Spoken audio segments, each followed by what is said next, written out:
Kahapon po ba doon sa putukan meron tayong casualty? Wala po no na naiulat na casualty sa government side. Undetermined po dito sa kabilang side po kung ano yung actual numbers po.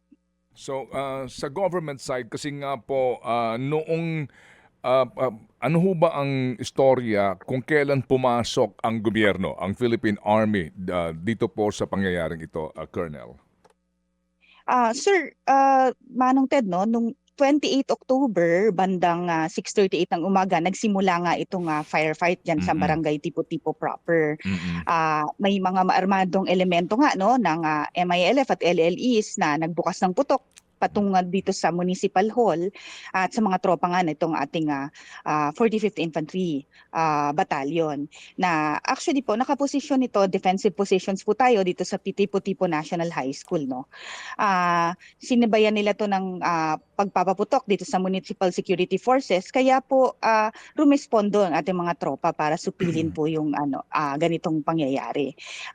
Ganun pa man, Manong Ted, no, nananatili po tayong nasa defensive position yung mga sundalo natin habang inaalam nila yung ito pong kung yung putukan ay direktang laban sa gobyerno o bahagi ng lokal na alitan. So ito nga po na-determine na ito during that time na ito nga po ay isang rido. And ito na nga po ay inaaksyonan sa in peaceful means po.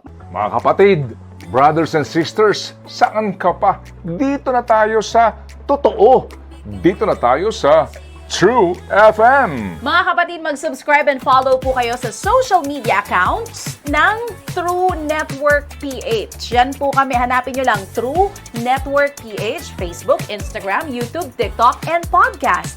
Mapa Apple or Spotify man yan, mahahanap nyo kami. Lahat ng mga napapanood at napapakinggan nyo po sa programa, nasa social media accounts namin yan. So paano mga kapatid? See you sa social media!